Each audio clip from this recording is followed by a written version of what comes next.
Hello students, welcome to YouTube channel Gyan Sagar academy. तो बच्चों, अपन ने लेसन नंबर 13 9th स्टैंडर्ड का जो चैप्टर था कार्बन वाला, वो अपन ने स्टार्ट कर लिया है। उसका फर्स्ट पार्ट हमने शूट किया है, उसकी लिंक बच्चों डिस्क्रिप्शन में मैंने दी है। ठीक है, तो हमने लास्ट लेक्चर में एक स्टॉप किया था। कहाँ पर किया था? हमने डायमंड देख के स्टॉप किया था। ठीक है, कार्बन के 3 एलोट्रोप्स होते हैं। कौन से 3 एलोट्रोप्स होते हैं? डायमंड, ग्राफाइट और तीसरा होता है फुलरिन। तो हमने डायमंड के पूरे प्रॉपर्टीज और यूजेस देख लिए थे। तो बच्चों, ये पार्ट में अपन ग्राफाइट के प्रॉपर्टीज देखेंगे और ग्राफाइट के यूजेस देखने वाले हैं। सिमिलरली फुलरिन के प्रॉपर्टीज देखेंगे और फुलरिन के यूजेस देखेंगे। बस इतना ही होगा आज के पार्ट में।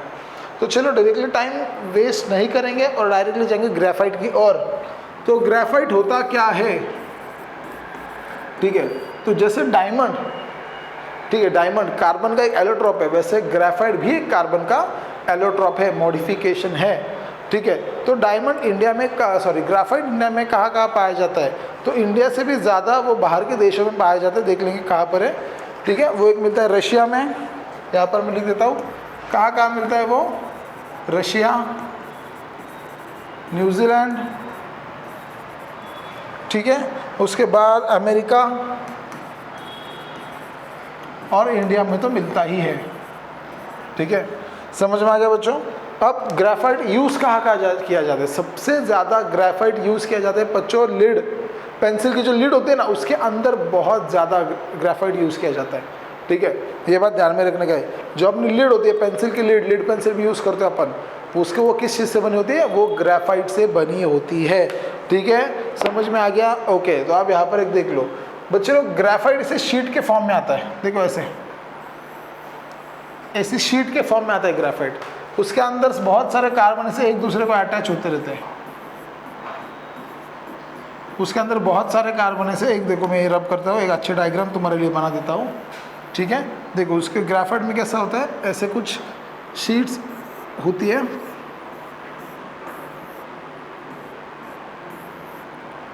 ठीक है, एक ऐसी शीट्स होती है ग्राफाइट में। ओके, समझ में आ गया बच्चों? ठीक है, तो ऐसे ही ग्राफाइट की शीट होती है। तो एक ग्राफाइट की शीट, इसके अंदर सारे डबल बॉन्ड्स होते हैं। ठीक है, मैं बना दूंगा बाद में। एक ग्राफाइट की शीट, उसके ऊपर दूसरे ग्राफाइट की शीट, तीसरी शीट, चौथी शीट, पांचवी शीट, छठवीं शीट, ऐसे पूरा एक बंच होता है ग्राफाइट का। मतलब देखो, ये बुक जो बनी है, ये बुक पेजेस से बने, बहुत सारे पेजेस से बनी है। तो एक पेज, दूसरा पेज, तीसरा पेज, चौथा पेज, ऐसे एक के ऊपर एक के ऊपर एक के ऊपर शीट रखी जाती है ऐसे। ठीक है, ऐसी कार्बन की शीट एक के ऊपर एक रखी जाती है। तो ये पूरे शीट, ये पूरे बंडल को अपन बोलते हैं ग्राफाइट। समझ में आ गया मैं क्या बोल रहा हूँ? देखो ग्राफाइट का ऐसा एक बंच होता है, बंच ऑफ लेयर्स होता है। लेयर्स, एक लेयर, फिर दूसरा लेयर, फिर तीसरा लेयर, फिर चौथा लेयर, ऐसे बहुत सारे लेयर्स होते हैं। ठीक है, वो पूरे एक इकट्ठा उसको बोलेंगे अपन ग्राफाइट। और उसके अंदर का जो एक एक लेयर होता है ना, उसको अपन बोलेंगे ग्राफीन। क्या बोलेंगे उसको अपन? ग्राफीन। ठीक है, ये एक सिंगल लेयर है। सिंगल लेयर जो है, सिंगल लेयर, इसको अपन बोलेंगे ग्राफीन। ठीक है, ये सिंगल लेयर को अपन एक बोलेंगे ग्राफीन, और बहुत सारे सिंगल लेयर एक साथ रखेंगे और उसको बोलेंगे ग्राफाइट। समझ में आ गया द डिफरेंस बिटवीन ग्राफीन और ग्राफाइट? ठीक है, बहुत सारे ग्राफीन एक साथ मिलाकर बन जाएंगे ग्राफाइट। जैसे कि बहुत सारे पेजेस एक साथ मिलाकर बन जाती है एक बुक, वैसे एक बहुत सारे ग्राफीन्स एक साथ मिलाकर बन जाएंगे ग्राफाइट। समझ में आ गया? ठीक है, ओके, तो उसके प्रॉपर्टीज देख लेंगे। चलो प्रॉपर्टीज देख लेंगे उसके। क्या है उसकी पहली प्रॉपर्टीज? ग्राफाइट की पहली प्रॉपर्टी क्या है? वो दिखने में तो ब्लैक है। ठीक है, ब्लैक है भाई। और क्या है? ब्रिटल है। ब्रिटल है मतलब पटको तो टूट जाएगा, और स्लिपरी भी है। ठीक है, क्या है? और वो स्लिपरी भी है। समझ में आ गया बच्चे लोग? Graphite is a good conductor. क्या है graphite? Good conductor of electricity. बच्चे लोग, डायमंड बैड कंडक्टर होता है इलेक्ट्रिसिटी। डायमंड क्या है? बैड कंडक्टर होता है इलेक्ट्रिसिटी का। डायमंड में से इलेक्ट्रिसिटी पास होती है क्या? डायमंड में इलेक्ट्रिसिटी पास नहीं होती। ग्राफाइट में इलेक्ट्रिसिटी पास होती है क्या? जी हाँ, ग्राफाइट में इलेक्ट्रिसिटी पास होती है। क्यों? Because of free electrons. Because of free electrons. Graphite is a good conductor of electricity because of free moving electrons. आपको एग्जाम में गिव रीजन आ सकता है। क्या गिव रीजन आ सकता है कि ग्रेफाइट गुड कंडक्टर क्यों है? क्योंकि उसके अंदर फ्री इलेक्ट्रॉन्स मूव करते रहते हैं। फ्री इलेक्ट्रॉन्स मूव करने के कारण graphite is a good conductor of electricity. देखो यहाँ पर जो दिखाई दे रहा है आपको, ये ग्रेफाइट है, इसके अंदर ना बहुत सारे क्या होते हैं, इलेक्ट्रॉन्स फ्रीली मूव करते रहते हैं, और वो फ्रीली मूव करते रहते हैं इलेक्ट्रॉन्स, इसलिए उसको क्या बोलेंगे अपन, गुड कंडक्टर ऑफ इलेक्ट्रिसिटी। समझ में आ गया? ओके। दूसरा क्या है, graphite use for making electrodes. Electrodes use करने में काम में आता है। ठीक है, अभी इलेक्ट्रोड्स का मतलब क्या होता है? इलेक्ट्रोड्स का मतलब अपन ने देखा था, देखो इलेक्ट्रोलिसिस करते हैं, एक पॉजिटिव टर्मिनल डिप करते हैं, एक नेगेटिव टर्मिनल डिप करते हैं, है ना, जिसमें से इलेक्ट्रिसिटी पास की जाती है इलेक्ट्रोलिसिस के लिए।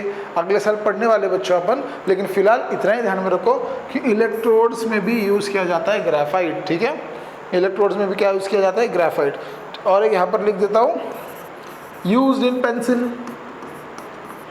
पेंसिल में भी यूज़ किया जाता है ना, लीड पेंसिल की जो टिप होती है वो किस चीज़ से बनी होती है, वो ग्रेफाइट से बनी होती है बच्चों। ठीक है। Next, use in paint. Paint में भी यूज़ किया जाता है। ठीक है, पेंट एंड पॉलिश। ठीक है, पेंट में भी यूज़ किया जाता है और पॉलिश में भी यूज़ किया जाता है क्या, तो ग्रेफाइट किया जाता है यूज़। ठीक है, और लास्ट वाला है यूज्ड इन आर्क लैम्प। का यूज़ किया जाता है, यूज्ड इन आर्क लैम्प। ये इसके यूजेस मैंने बता दिए। ठीक है, ये यूजेस देख लो बच्चों, क्या क्या यूज है इसके। उसका यूज़ क्या है, देखो इलेक्ट्रोड में यूज़ किया जाता है, पेंसिल में यूज़ किया जाता है, पेंट और पॉलिश में भी यूज़ किया जाता है, और दूसरा आर्क लैम्प में भी यूज़ किया जाता है। तो ये क्या थे आपके बच्चों, यूजेस थे, और मैंने यहाँ पर ऊपर आपको लिख के दिए थे उसके प्रॉपर्टीज़। ठीक है, समझ में आ गया बच्चों? प्रॉपर्टीज़ में और 2-3 चीज़ अपन ऐड कर सकते हैं। क्या ऐड करेंगे, डेंसिटी कितनी है ग्रेफाइट की, यहाँ पर प्रॉपर्टीज़ में ऐड करेंगे। डेंसिटी कितनी है उसकी, 1.9 से लेके क्या है 2.3 ग्राम पर क्यूबिक सेंटीमीटर। ठीक है, ग्रेफाइट की डेंसिटी ध्यान में रखो, एग्जाम में वो भी आ सकता है, कितना है 1.9 से लेके 2.3 ग्राम पर क्यूबिक सेंटीमीटर। उसमें क्या है और क्या बोल सकते हैं, उसमें ग्रेफाइट बहुत सारे सॉल्वेंट में ग्रेफाइट डिजॉल्व नहीं होता है। यहाँ पर मैं लिख देता हूँ, does not dissolve in most of the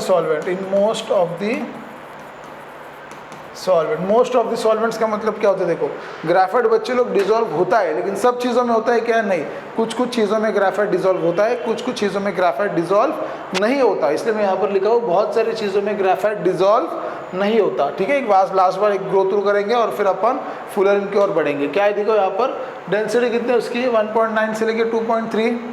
क्या है, ब्लैक कलर है, ब्रिटल है, और क्या है, स्लीपर। ये वो गुड कंडक्टर है, क्यों, क्योंकि उसके अंदर क्या है, फ्री इलेक्ट्रॉन्स मूव करते रहते हैं।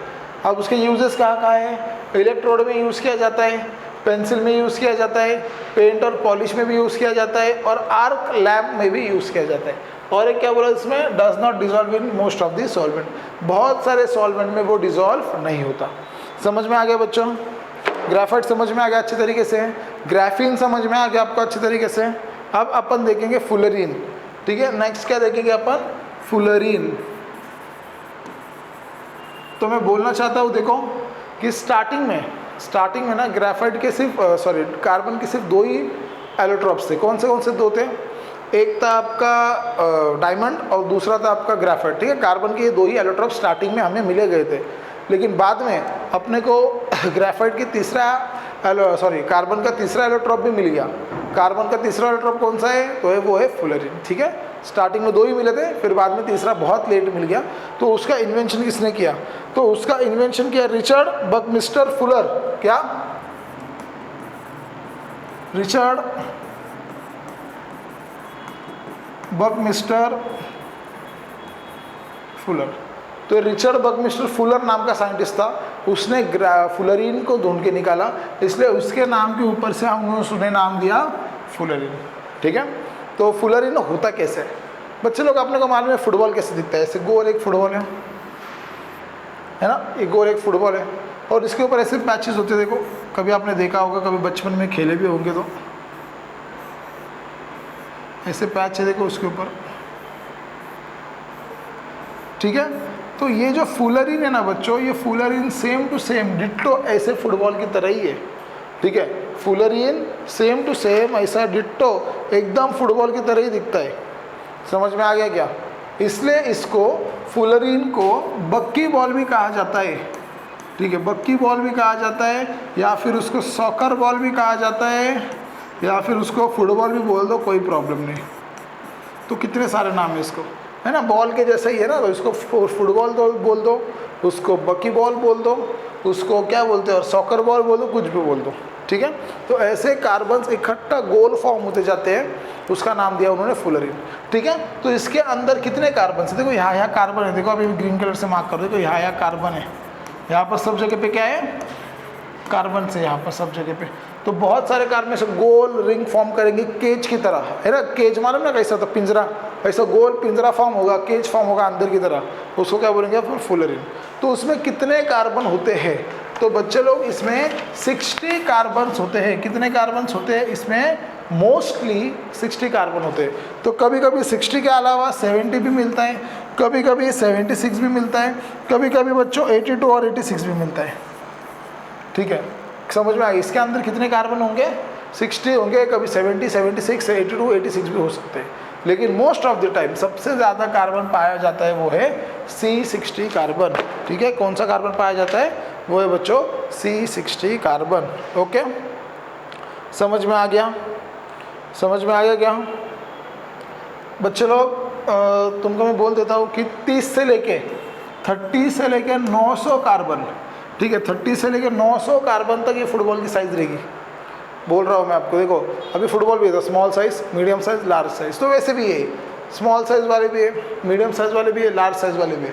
तो 30 कार्बन से लेके 900 कार्बन तक फुलरीन के साइज़ होते हैं। लेकिन सबसे ज़्यादा पाया वाला कौन सा है, पाने जाने वाला कौन सा है? C60 कार्बन है। समझ में आ गया? ओके। तो बच्चे उसको यूज़ कहाँ किया जाता है, उसके यूजेस ध्यान में रखो। फुलरीन को यूज़ कहाँ किया जाता है? They are used as insulator, used as insulator, ठीक है। इंसुलेटर बोल के बच्चों उसको यूज़ किया जाता है, ठीक है। उसको यूज़ किया जाता है वाटर प्यूरिफिकेशन में, used as catalyst in water purification. का इन वाटर प्यूरिफिकेशन। समझ में आ गया? कहाँ यूज़ किया जाता है? पहला इंसुलेटर में यूज़ किया जाता है, फिर कहाँ यूज़ किया जाता है? वाटर प्यूरिफिकेशन में यूज़ किया जाता है। और बच्चे लोग अपना जो फुलरीन है वो कभी कभी सुपर कंडक्टिविटी भी बनता है, मतलब बहुत ज़्यादा इलेक्ट्रिसिटी खुद में से पास कर सकता है वो। It is also good conductor, we can also say it as good conductor. और exhibit super conductivity, exhibits super conductivity at high temperature, at certain temperature बोल देंगे, ठीक है, एट सर्टन टेम्परेचर, ठीक है। सुपर कंडक्टिविटी दिखा देता है वो। सुपर कंडक्टिविटी मतलब क्या? जिसमें से बहुत ज़्यादा इलेक्ट्रिसिटी पास की जाती है, लेकिन वो हर टाइम बताता है क्या? नहीं, वो एक टेम्परेचर पे, फिक्स टेम्परेचर पे बताएगा। हाँ, अभी उसका टाइम आ गया भाई, अभी वो सुपर कंडक्टर बनने जाने वाला है, तो ऐसे वो, ठीक है। उसके 3 यूजेस ध्यान में रखना। सबसे पहले यूज है इंसुलेटर, दूसरा यूज है कैटलिस्ट इन वाटर प्यूरिफिकेशन, और तीसरा यूज है super conductivity eight certain temperature, ठीक है। तो बच्चों अपन ने सारे एलेक्ट्रोड्स खत्म कर दिए, ठीक है। तो आज के वीडियो लेक्चर में बस अपन इतना देखेंगे। पार्ट 2 में, पार्ट 1 में अपन ने देखा था कार्बन के बारे में इन्फॉर्मेशन ली थी और डायमंड के बारे में पढ़ा था। ये वाले वीडियो लेक्चर में अपन ने ग्रेफाइट के बारे में पढ़ा है और फुलरीन के बारे में पढ़ा है। थोड़ा रिवाइंड करके वापस एक बार वीडियो देख लो, इसके ऊपर एग्जाम में क्वेश्चंस बनेंगे। 10th स्टैंडर्ड में आपको ये चीज़ें यूज़फुल होंगी, 11th 12th में भी बहुत ज़्यादा यूज़फुल होंगी बच्चों, ठीक है।